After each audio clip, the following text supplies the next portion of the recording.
Okay. So I think that I may be going live. So let's try again on Instagram now.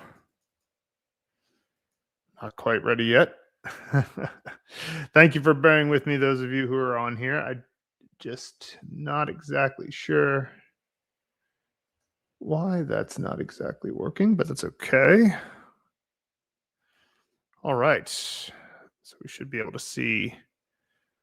Are we live on YouTube yet? We are. Great. We're live on YouTube. Are we live on Instagram yet? It would appear we're not. Let's find out if I can figure out why.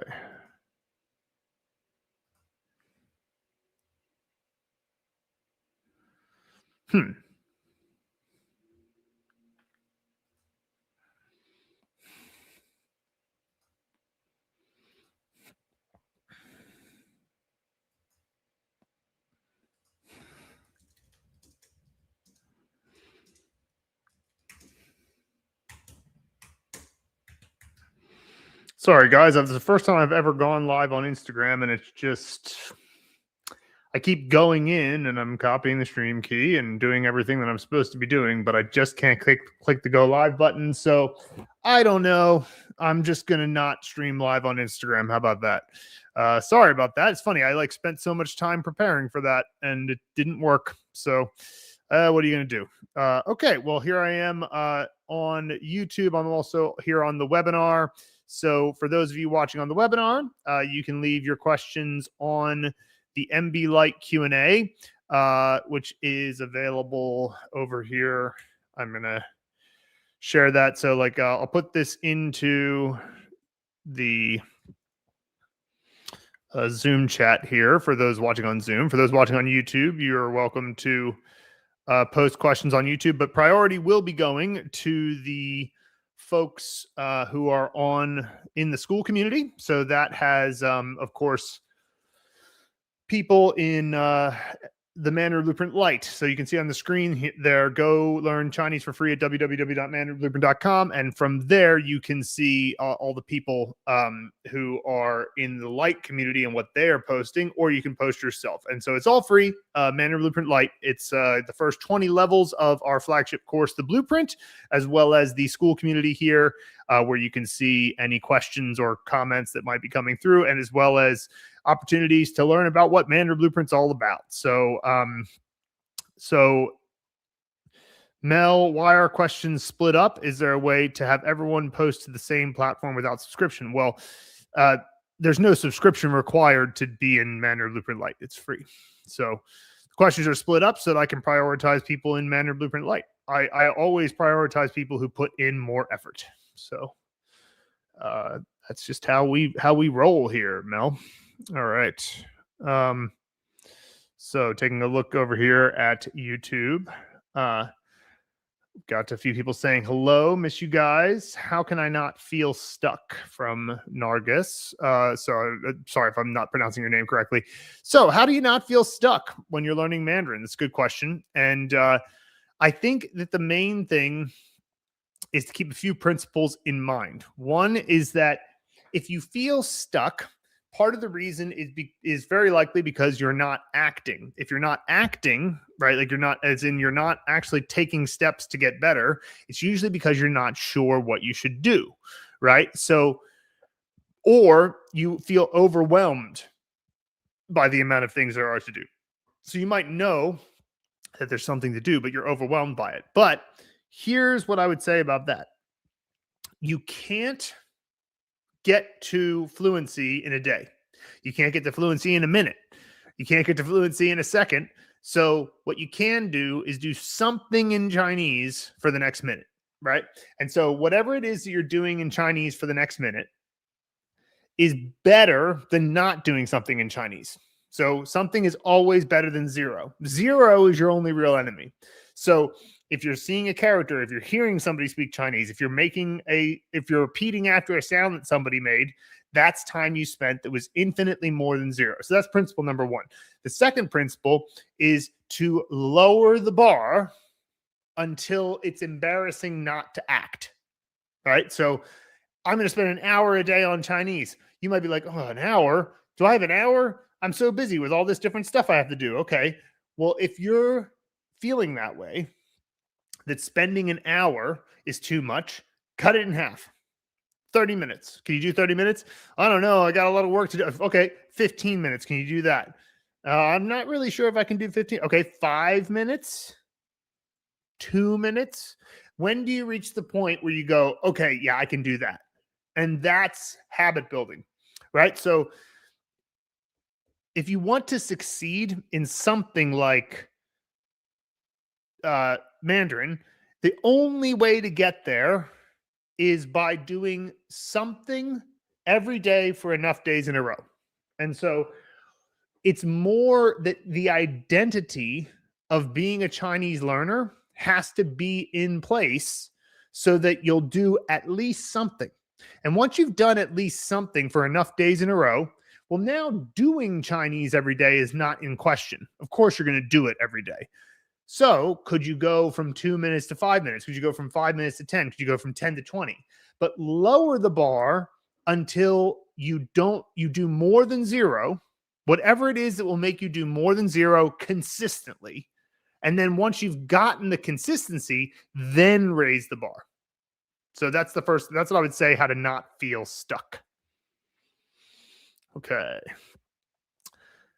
Matthias says, hello, YouTube, on the Mandarin Blueprint community.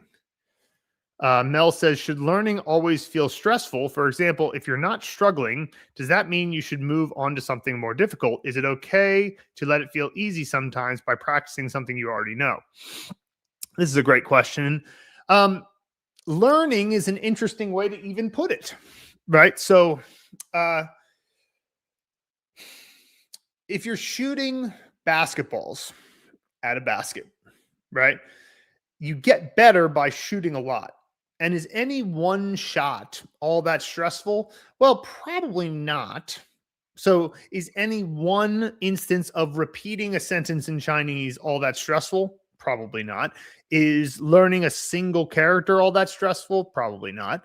So it's kind of like, think of it more in terms of like an instrument that you're practicing or a sport that you're getting better at, right?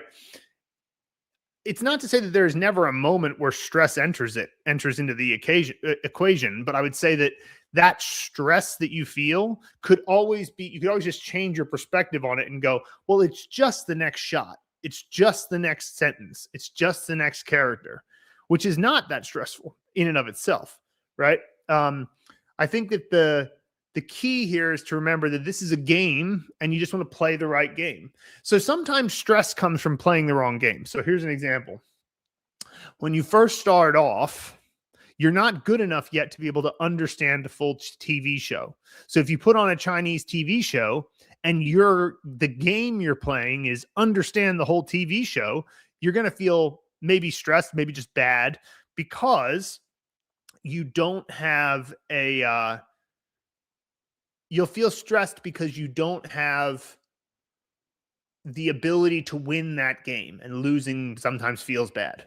But then if you just say, well, wait, no, the game I'm going to play is how many first tones can I recognize? How many problem initials like chi or or ts or z? How many of those can I recognize? How many times can I figure out what was the final? Was it ao? Was it I, a, yue? Like what can you notice the final? Can you notice the tone? Can you notice, like, those are the things you want to look for. Can I notice a word here and there? Can I recognize a phrase or a collocation? And then what you can do, and seriously, consider this. I know it seems like pedantic, but take a pen and a piece of paper and just tick off every time you understood something. Those are points. You can have those points in the game. And is that all that stressful? Well, probably not, because you're winning the game. So no, there's nothing inherently about the process that must be stressful. There is something to be said for, if you're never going outside your comfort zone, then you're probably not growing as much. But then again, language, I'm not sure, is necessarily as equatable to academics as other things. It's a bit more environmental. It's like farming. It's practice and tilling and fertilizing and just putting your brain in the right environment to be able to acquire the language naturally. And that process isn't inherently stressful, but stress isn't necessarily, I mean, stress is not always the worst thing. I mean, of course, if you never felt any stress, you're not alive, you know? So, yeah, those are my thoughts on that. Next, we have from Jordan. I'm not sure if you know much about this, but I'm aiming towards a CIS scholarship next year to study the language and culture in China. To sign up for the scholarship, I need a certain HSK and HSKK results. Would it be best to finish Mandarin Blueprint Lite and then focus on HSK, or do both alongside each other?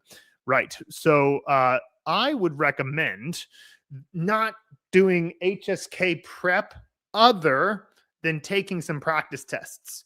The reason for this is that if you do Mandarin Blueprint, and you would have to do more than just Mandarin Blueprint Lite, to be clear, but let's just say you join Mandarin Blueprint Pro and you go further. At each stage of Mandarin Blueprint, we get to the point where you've covered all the words and characters at certain HSK levels. Now, the first 36 levels, that's your foundation building period. That gets you to HSK 1, although you know a lot more than HSK 1 at that point. It's just that we can pretty much guarantee you'll pass HSK 1 after level 36.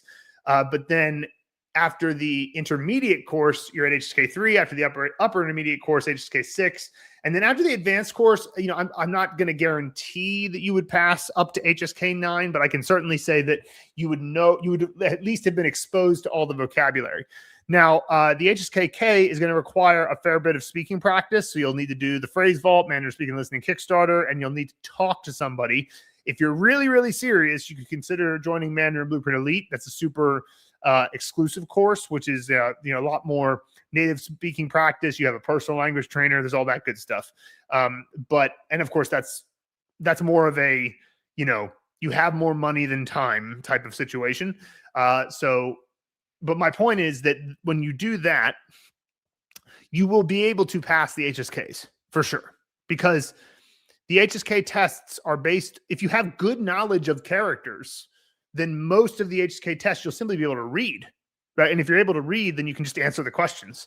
The questions aren't that hard. It's just that you need to have a good enough language understanding to be able to do it. Now, of course, you need to be able to listen as well, but reading helps listening, listening helps speaking, speaking helps listening. It's all interconnected, right? Writing helps you to activate speaking. Writing helps you to, writing can actually end up helping you be better at reading, of course, because you're writing it, so you recognize it more when you see it. So you should be doing a mix of speaking, listening, reading, and writing all the time, right? On some level. Now, there are different balances of it at various points in your process, which is why sometimes you could really use a coach to keep you going.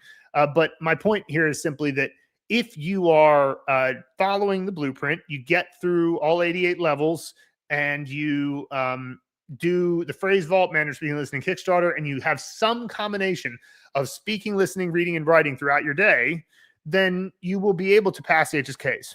I don't like the HSK prep books, though, because they make you think that language is a textbook journey of academia, and I just don't think that's the case. I think language acquisition is much more of a it's a skill, and so it's about practice, reps, coaching, having fun. You shouldn't be graded for it. Like, we don't play basketball so that we can hate it. Ultimately, it's a game, and it's about communication. So these are my thoughts on that.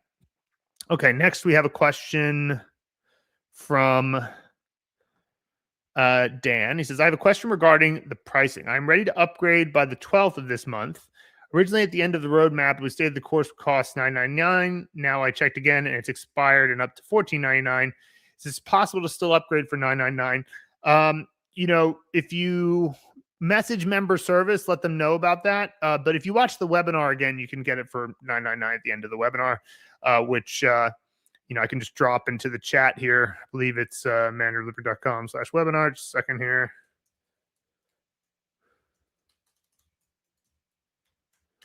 Yeah.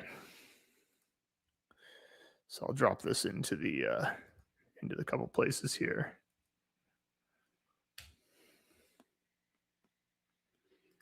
But also you can comment, you can message member service as well. Okay, nice. And for those of you who are watching on YouTube or Instagram or the other various platforms here, which I think I'm still not live streaming to Instagram. Don't know why I can't do it. It's very frustrating, but anyway, so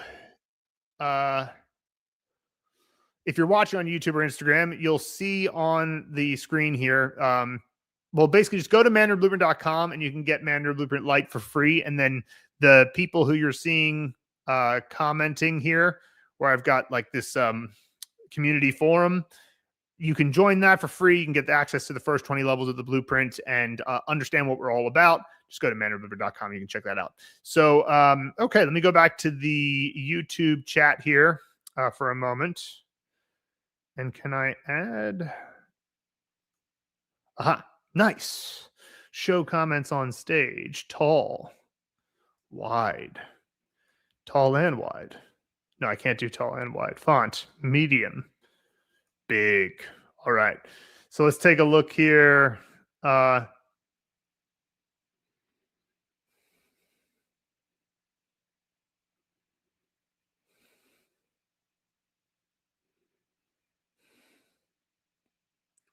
Frank asked the question, how can you know that this is how are you when it's written in Chinese? I'm not sure what you're saying. Are you asking how to say how are you in Chinese?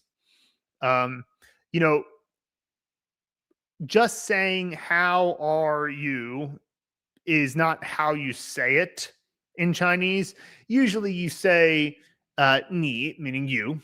So you start off with the you, you know, ni, and then you'll usually say 最近, which means recently. 怎么样你最近怎么样? And 怎么样 is just like how about. So you recently, how about is like saying how are you. A lot of times people just say 你最近很忙吗? Which just means have you been busy lately? That's often what they will say. 你最近怎么样 is, yeah, you'll hear people say that as well.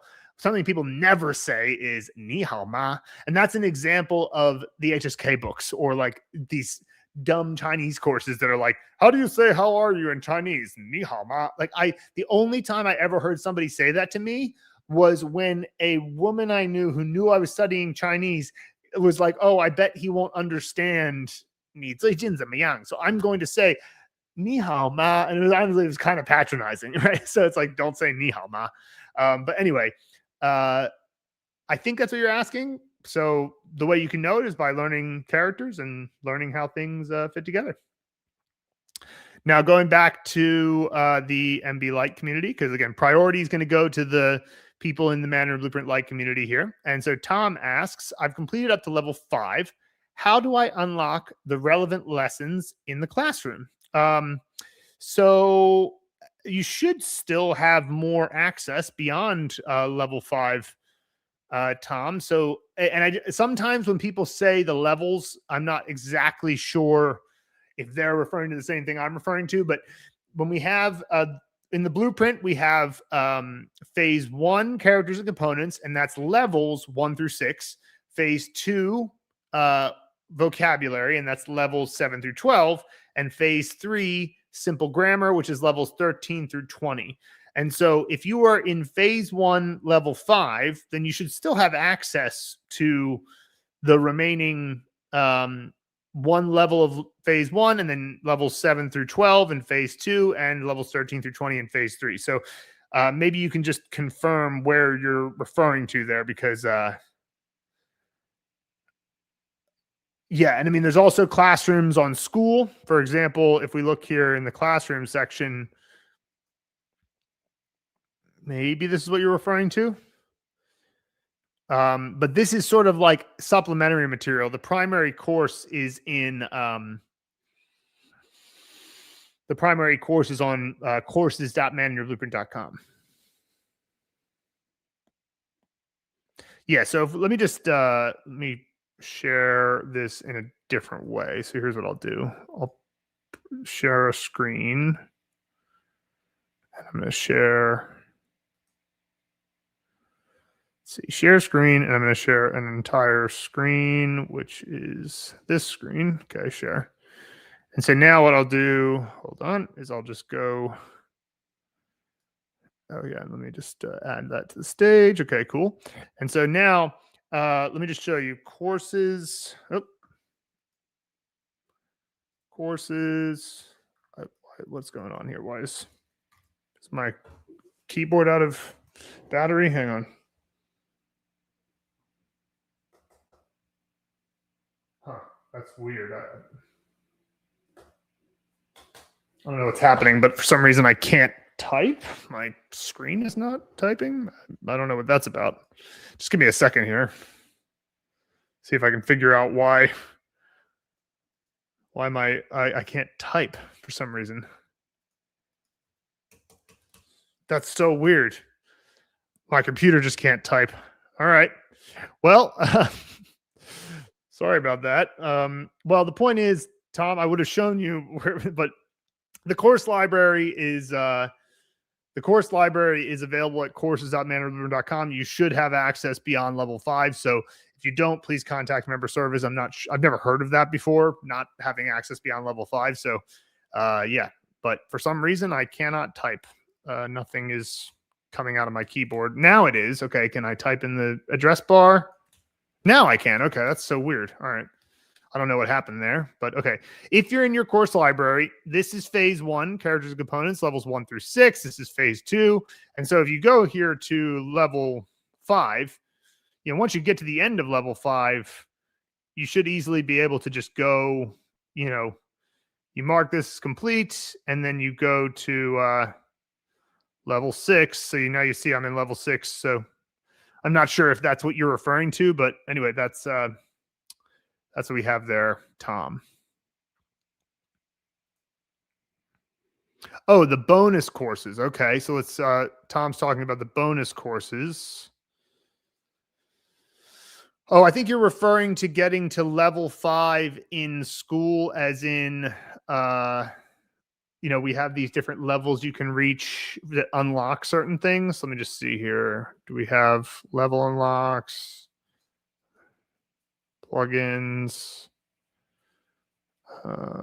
tabs, categories?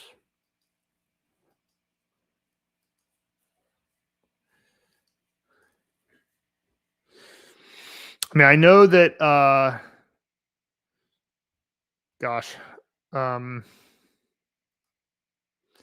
and now my computer's bugging out again. So, Tom, I think what you might be referring to is getting this number on your screen to go from level 3 to level 5. And in order to do that, more people have to like your posts. So you'll just have to be more active in the community, helping people out.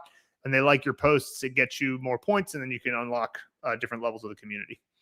So that's how that works. Okay. Let's see. Here we have a question from Vincent, I think, or Asaba Vicent. How can I learn HK3 in China on government?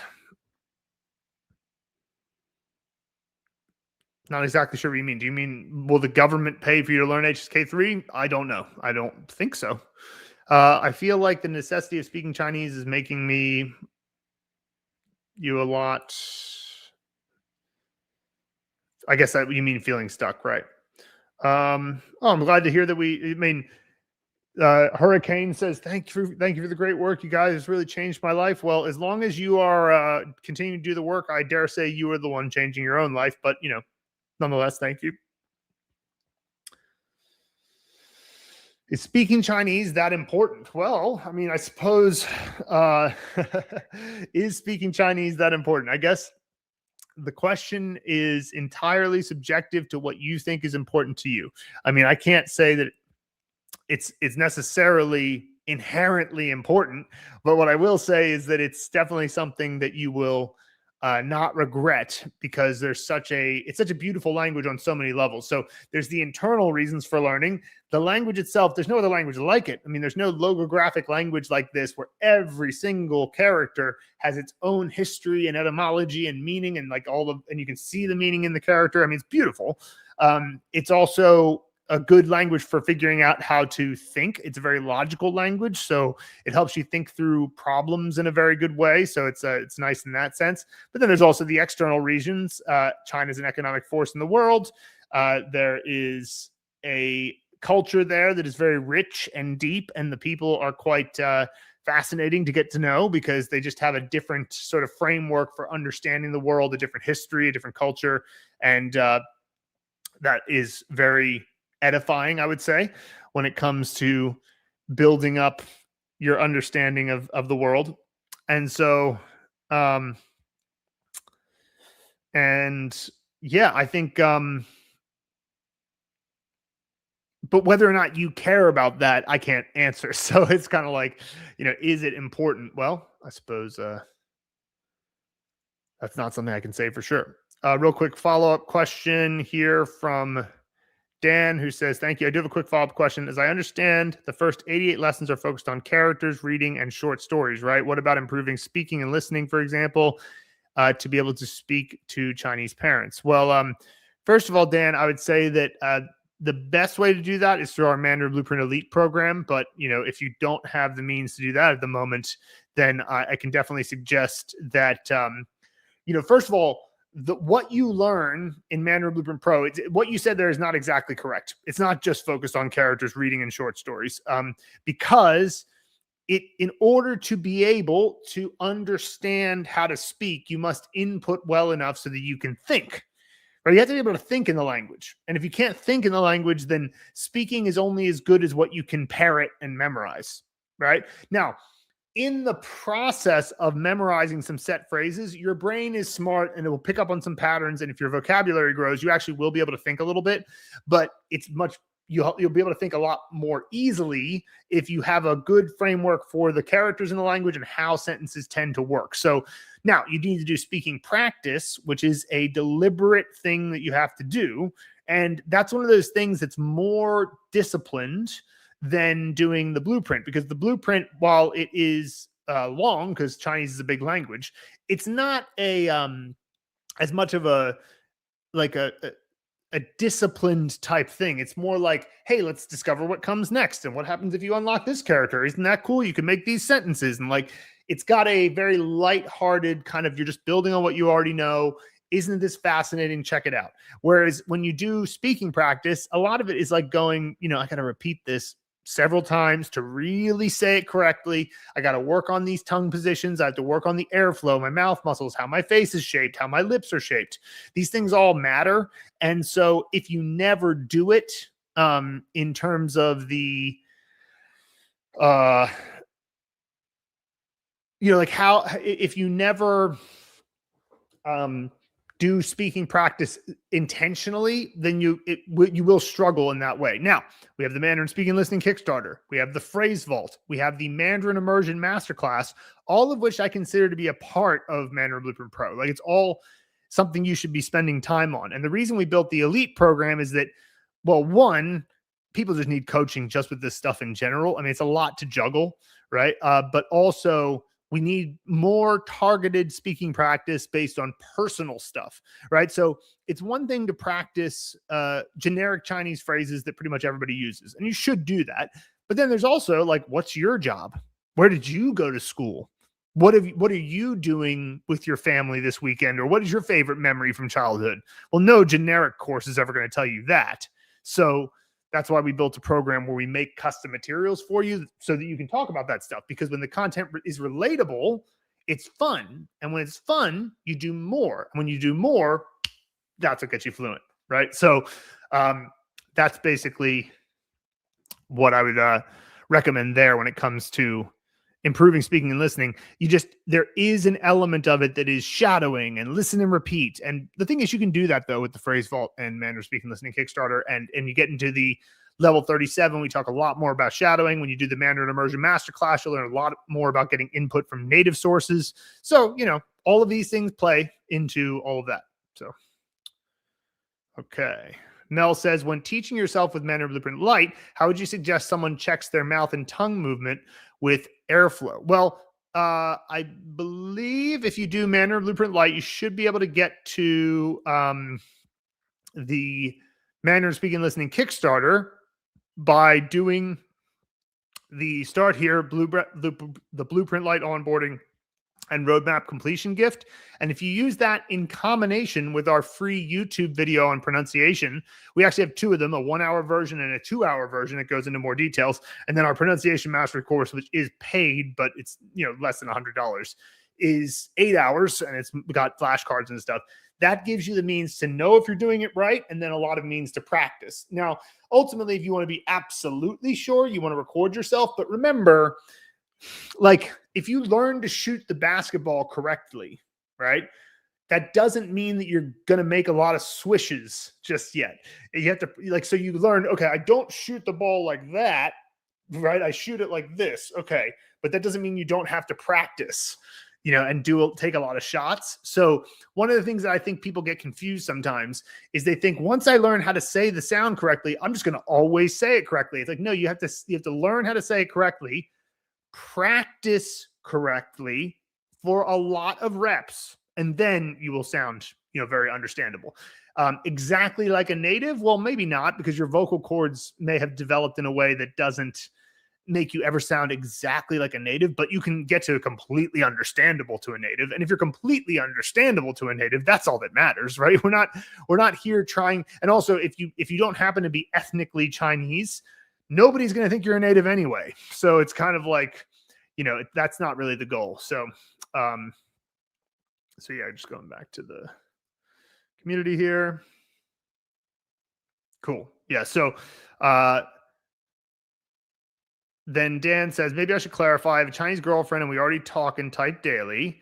你看一下，我和她每天都这样说话，我只是返点，因为 okay, so 因为我常常听不懂别人，所以我有点麻，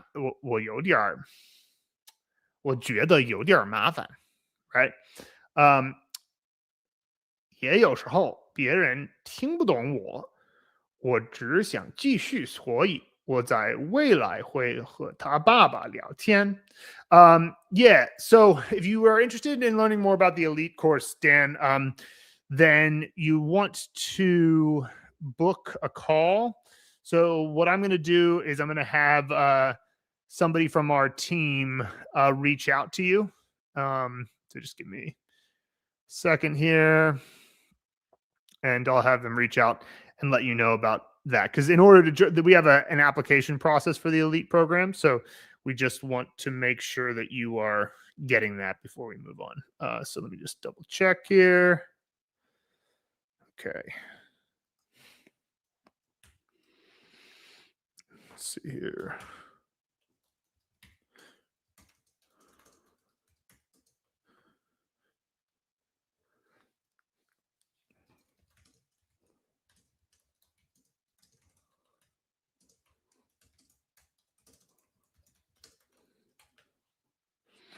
Okay. Yeah. So somebody from Elite will reach out to you, Dan. By the way, I don't know if it's Dan or Don, Dan. Anyway, good questions.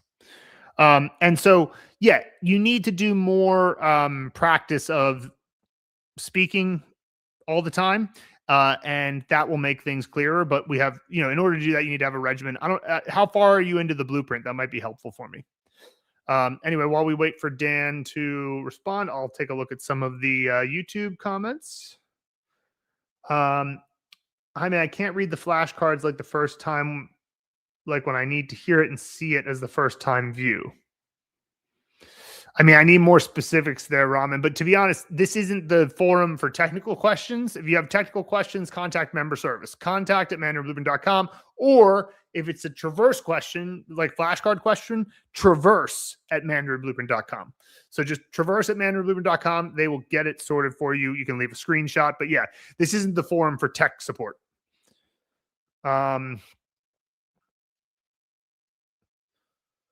I meant while learning, sorry, not explaining good. And is AI work like if you are talking with someone who's Chinese or fluent or can help. Oh, right. Yeah.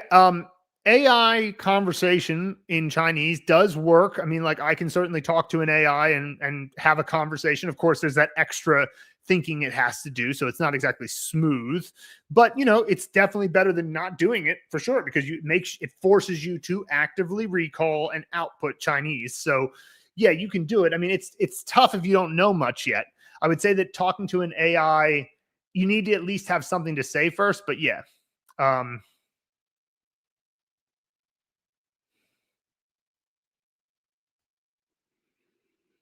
Okay. All right.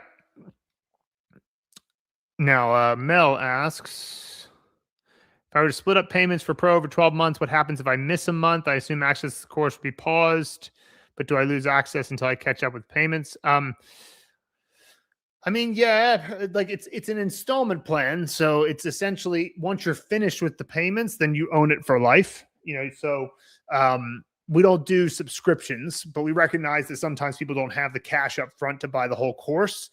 So we offer a payment plan. But yeah, if you don't make a payment, then the access to the course will be paused. Although you won't have access to the I think your access to the flashcards will remain unpaused. I'd have to double check on that. Actually, don't quote me on that. But yeah, I mean, like that. It's a pretty good deal to only have to pay. To split it up over 12 months. So yeah, if you miss a payment, your access is paused. Dan says, I'm entering level 10. I'm moving quite quickly through it because I know most characters except tonality and stroke order. Besides that, the movies stick with me very well. Great. I started the Kickstarter. I know you recommend me listening to it on repeat, but I know all the sentences on the first 4 levels, and 2, it was just not convenient due to work. I'll start when I return home and can mobilize my old phone to do it. Yeah. So you can learn about the Elite program, which will definitely help you. But I will say, if you're only at level 10, it's a bit early to be expecting yourself to be able to speak. Chinese has a long foundation building period compared to other languages because it's just got this totally different writing system. And you're so early in that process that I would say it's a bit ambitious for you to be expecting yourself right now to be able to fully, understand how to speak just yet. I mean, I get that you have some other things that you have learned in the past, but if you're only at level 10, I'm not surprised by hearing you say that, like, it's not exactly as easy to be understood or understand what people are saying around you, because you haven't yet gotten to that critical mass point of seeing, like, there's these patterns in Chinese that start to reveal themselves to you, and you start to go like, oh yeah, I get that. That makes sense. It just starts to hit at a certain point. You're like, oh, I get it, right? And because of that, you can be much more certain of your ability to speak and listen at that point. So, it's not odd. Something I want to tell people a lot of times with Chinese is, like, sometimes it's just about being okay with where you are, because where you are is perfectly reasonable, right? Like, where there's a certain point where it's like, yeah, no, you're just at a point where you shouldn't expect this yet. So it's only your expectation that's creating the problem. You are better than you used to be. If you're better than you used to be, what does that mean? Well, it means that you have improved. So hopefully that makes sense. So just a clarification on the HSK books, says Simander. Are they worth using even if just for vocabulary and grammar, not conversation? Nope. Mandarin Blueprint is better all around. Good morning from New Zealand. Thank you for including me. Of course, Sylvia, you're welcome. Yolson said, is there any trick for understanding fast spoken Chinese? This is a funny question. It's like saying, is there any trick for getting fluent in Chinese? It's like, if you understanding fast spoken Chinese is the end result. So no, there's not a trick. There are faster ways of doing it than other ways, but it's still a lot of time. So I give an analogy of, we've turned Mandarin from an ultra marathon into just a marathon now, but it's a marathon, right? It's like, nobody thinks that a marathon is like easy just because people out there do ultra marathons. Now, it is simple. We have made it a lot simpler in the sense that, if you have a a marathon to run. Well, guess what? Put one foot in front of another for 26.2 miles. You know, it's not complex, but it is hard, right? You know what I mean? So, yeah, I would just say I understand a lot of written stuff, but spoken Chinese, as the conversation goes on, at times just becomes a bunch of shi, yi, zi sounds, right? Yeah, of course.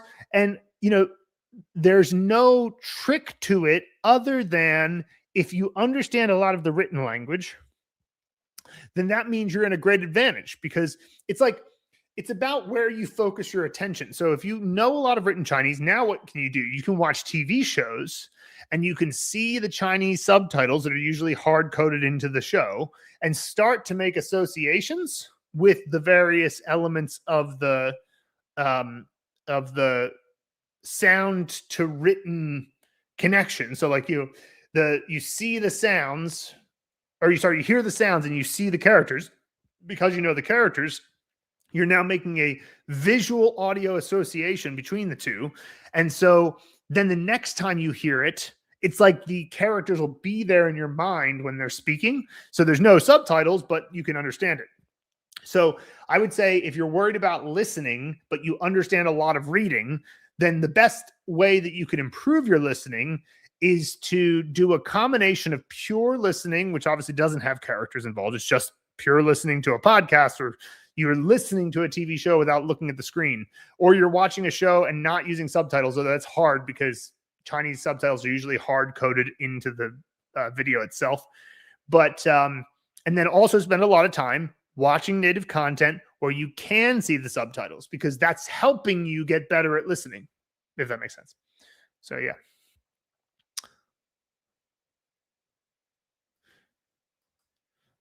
Right. So you've been speaking to your girlfriend daily for 6 months. It's mainly my pronunciation lacking, and she knows me. So when I make a mistake, she can fill in the gaps. Before the blueprint, I did graded readers at 750 words level. Yes, you're right. I definitely expect myself to be further than I should be. Yeah. Well, I mean, so yeah. Okay. So you've been speaking to her, but if you need to get better at your reading, and I know that might not sound like the thing that's going to get you better at speaking, but you've got to know more vocabulary. And then you have to practice with the right tongue positions and do a lot of shadowing and more listening and repeating than you think. So if there's something you want to say and you're sure you want to say it, then ask yourself, how many times would I have to say this before I couldn't say it wrong? Good musicians practice until they get it right. Great musicians practice until they can't get it wrong. Jack Stamp. He was a director of region band for me when I was in 11th grade. And that always stuck with me. And it applies to speaking Chinese with getting it to sound right. So the first time you get it to sound right, great. Now say it right so many times that you can't get it wrong. And how many times is that? Probably less than 1,000, maybe less than 500. Certainly more than 100, right? So somewhere in there. Now, you obviously don't need to do that for every single thing that you say in Chinese, but if it's something you're going to say a lot, I mean, why not, right? And of course, the knowledge you gain from it will apply across the language. It's like, because what you're really practicing is saying each of the sounds correctly, saying the tone pairs correctly, saying the way the sentence flows correctly. And then, of course, the more shadowing you do in a general sense, without it being like, there's some listening and repeating and shadowing that is very targeted to learn that specific phrase. But then there's also generalized shadowing, which is just like you turn something on and you start to shadow it. And that's a little bit more of an advanced thing to do, upper intermediate to advanced thing to do. But it's also like you can do that every day once you get to that point, and that's when you kind of take off in terms of how quickly you get there. It looks like I have a Q&A coming in on Zoom. From Christian, does knowing Chinese change your way of thinking? Can you try to explain how it happens or what is different now that you can master Chinese? Thanks. This is a great question. And the answer is yes. And the best way I would describe it is that I think that Chinese is a better language for categorical thinking, right? Because many of the characters themselves are a category. That's what they are representing. So, and it's kind of funny because categories in almost every level are a human being's best attempt to organize something that is really unorganizable on some level. But if there's enough agreement across a population of people, we can express ideas and get things done in the world. But on some level, you know, there's a table in here. Okay. A table, a drawer. Drawer is the word in Chinese for that type of thing. So you could have a shoe drawer, which would a book table. That's a desk. You could have a tan drawer, a meal table. So that's like a kitchen table. Okay, cool. You could have a what's another table you could have? I'm just like blanking at the moment. Just cafe drawer. That would be a coffee table, right? And so these are examples of three categories of drawer, but on some level, a table is made up of, well, one's made of steel, the other's made of wood, the other's made of plastic, the other made of styrofoam. Like they're all tables, and yet they have totally different constituent parts. They're all made of atoms, but the atoms can change. They're all made of electrons, but the electrons can change, and they're constantly moving around. So on some level, where any category that we make of anything in life is just an attempt to describe something so that we can kind of get a grip on the fact that in some sense life is indescribable because it's way more than our puny human brains can handle, like all the various things that are happening right now. And the only real thing is that's true is now. Like it's the only absolute. The past is an illusion. The future is, not here. The only thing that's here is now. And so when it comes to Chinese, it gives you a whole different set of categories, often in the character itself. So logical thinking becomes another whole toolbox that you can use. And Chinese is a lot more consistent with its categories than English is. English, and that's because English is like a Frankenstein language. It's got like 6 root languages. It's got Nordic, there's Germanic, there's French, Latin, Greek. I feel like I'm missing one. Nordic, Germanic, French. I mean, you say Old English, that's kind of Nordic. But anyway, the point is there's several different root languages. And so as a result, there's words that don't match other words and everything's a bit mix and match. Whereas in Chinese, it's comparatively more unified history of the language, the Sinitic languages in this area of the world, since language has been something that we write down. It's been fairly consistent compared to other languages. So therefore there's just more things that match the rules. And so I would say it helps you get better at categorical language when you learn Chinese well. And, Chinese is also more, it's more to the point, I would say. Like the average IQ in China is actually 5 points higher than the average IQ in the US. So what I'm about to say is not at all suggesting that Chinese is a dumber language. It's not, but it is more like caveman language in some sense. It's like, you yesterday at my home eat, right? And you're like, "Aye, man, go place." Like it has that feeling, but in some sense, it's smarter because it's more to the point. There's a lot less, let me have 7 declensions and, genders and word form changes. It's got none of that. It's just, "Chi" means to eat. And it is always "chi." It's never like changing its form in order to mean, eat, ate, eaten, all of that. Like none of that is there anymore. Eating, right? Like you just have one word. And if you want to express that it's over, or that it's finished, or that it's about to happen, you just put other characters around it. But eat is just "chi" all the time. And so that's kind of nice about Chinese. And that makes it easier to say, to stay structured. Excuse me. I would genuinely argue that Chinese is the easy parts of the language come when you get to the intermediate level and above. It's just a really hard beginner part. And that's what we're trying to mostly solve with Mandarin Blueprint, is make the beginner part clearer so that you can get to that intermediate stage. Because once you get, this is how the sentences tend to be structured, and these are the major characters you need to learn, and you can put a lot of different ideas into this structure, you'll start to reach fluency at a kind of a rapid rate. So it takes forever to show any progress, not make progress. You're actually making a lot of progress right from the beginning. You just can't see it because it's like roots growing into the ground so that the tree can grow tall. But once it starts to come out of the ground, fluency comes pretty fast. It just takes a long time to get there. So it's kind of like another analogy, like an hourglass. Like the sand takes a long time to fill up the bottom of the hourglass, and then it really goes up quite fast. So cool. All right, going back to the school community here, which, by the way, if you are, it's just a reminder,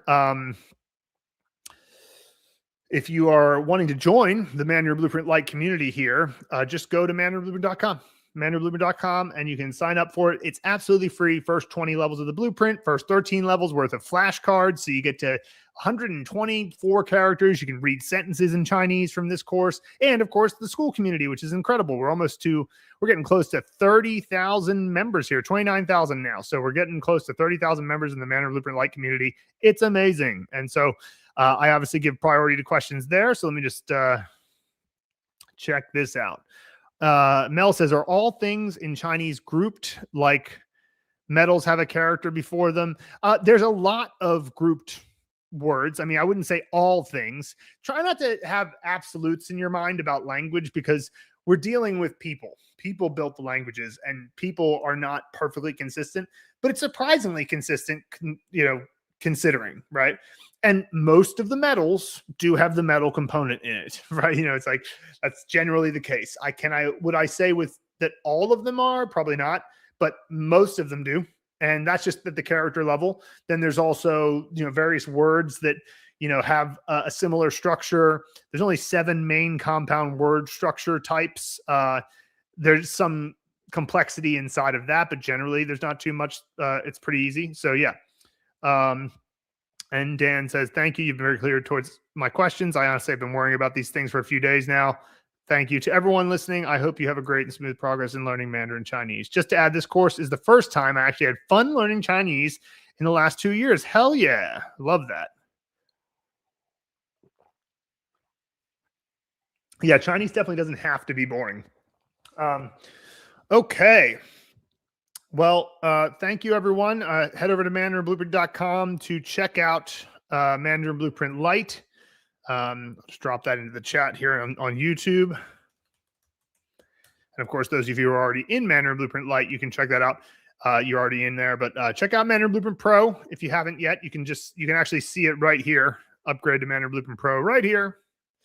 And you can check out why we have such a massive amount of people who have been in this course and love this course, because it shows you how we make more successful decisions. Oh, that's cool. I didn't install that thing that pops up and shows the people who've bought recently, but I know that guy bought recently, so I must be telling the truth. Nice. 4.9 out of 5. That's amazing. All right. Well, thank you, everyone. It's been a wonderful time today chatting with you, and we'll see you next time. And yeah, 感激不尽，再见。